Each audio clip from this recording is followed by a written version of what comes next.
firing away, but can't get it. Scores here. Can he finish it off? The answer is going to be no. That's an ace, and that should be SKT winning the game. Hey everyone, Jatt here. In Week 6 of the 2017 LCK Spring Split, KT Rolster faced SK Telecom T1 in a battle for first place in the league. Game 3 was one of the closest matches I've ever seen, and it hinged on so many different decisions which could have swung the outcome. Those decisions, in the final minutes of the game, are what we're covering this week on The Breakdown. Having split the first 2 games, the KT Rolster and SKT series was at its breaking point. 49 minutes into Game 3, KT was sieging SKT's bottom inhibitor turret, hoping to destroy it since they had already cleared the top lane inhibitor. What followed was a flurry of events which pushed both teams to their absolute limits. Let's get into it. Looking at the team compositions, KT have 3 ranged physical damage dealers in Graves, Jace, and Ashe. Because of this, they can take down SKT's base incredibly quickly when given the chance. SKT, on the other hand, sport 4 melee champions in Rumble, Rengar, Zed, and Tahm Kench.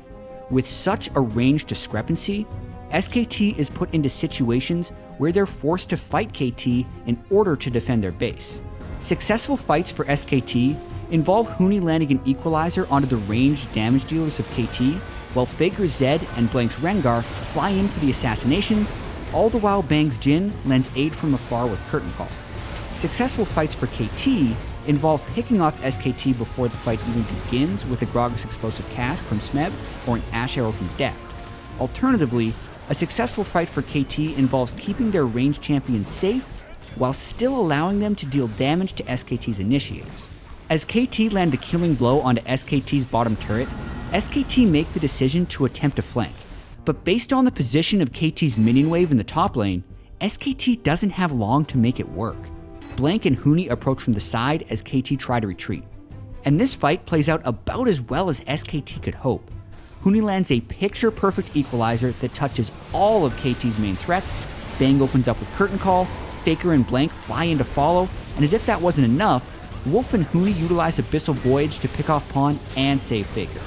This is where SKT's decision-making kicks into high gear. KT's super minions destroy an SKT Nexus turret at the tail end of the fight, and SKT know they need to maximize the value of KT's death timers while still defending their base. It's a complex problem.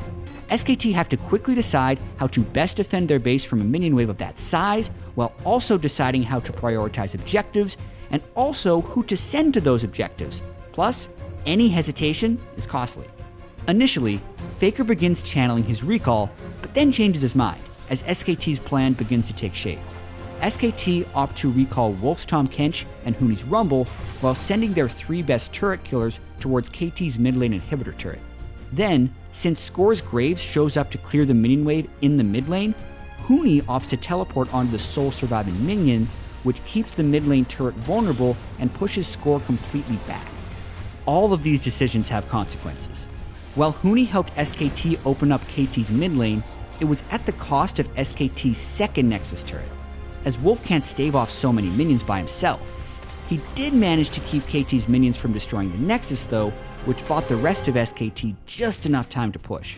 Right after SKT finished the KT inhibitor, they need to decide, do they reset and get their minion waves under control, or do they try to rush Baron before KT respawns? Again, Faker briefly channels his recall before heading with his team towards Baron. It's going to be close.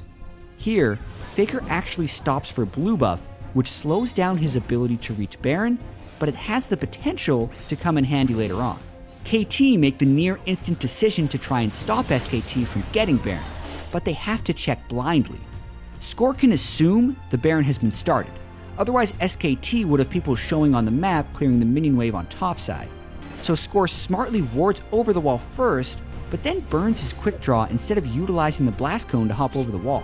Then Deft's Hawkshot and Enchanted Crystal Arrow enter the pit, and SKT try and lay down an equalizer to stop Score from further harassing them.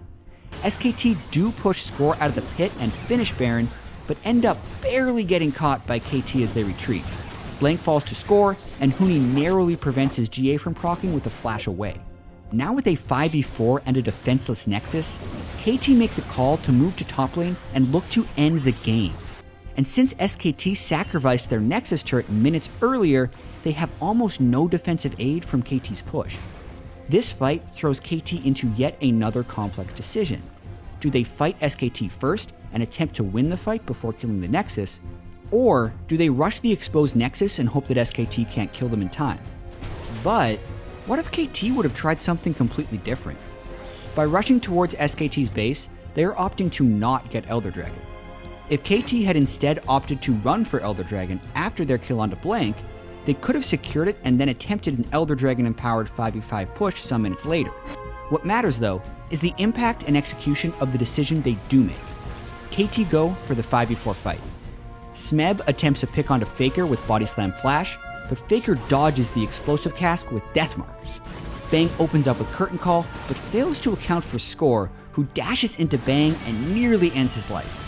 Bang flashes for safety, and Huni stalls with Zhonya's Hourglass. At this point, KT look to be in position to hit the Nexus and potentially win. However, they commit to continuing the fight. Huni's Guardian Angel procs, and immediately after reviving, he's devoured by Wolf's Tahm Kench. This buys just enough time for Equalizer to come off of cooldown. As Huni lays it down, the fight miraculously turns around in SKT's favor. Additionally, since Faker is wearing that blue buff, he has the energy necessary to carry on fighting, proccing multiple Guardian Angels and completing the ace onto KT Rolster. Now, with giant death timers on all of KT, minions right outside of KT's base, and a down mid lane inhibitor, SKT make one of their simplest decisions of the game: run it down mid for the victory. And looking back, SKT and KT pushed each other to the max. This 4-minute sequence was filled with incredibly complex decisions that required instant responses and great execution. While KT's decision to go for the 5v4 fight didn't pan out, there were just so many variables to account for. Had Faker not had blue buff, had KT opted to take Elder Dragon instead of push for the end, or had SKT's execution been any different in the final fight, KT probably ends up winning. But at the end of the day, SK Telecom T1 prevailed as usual.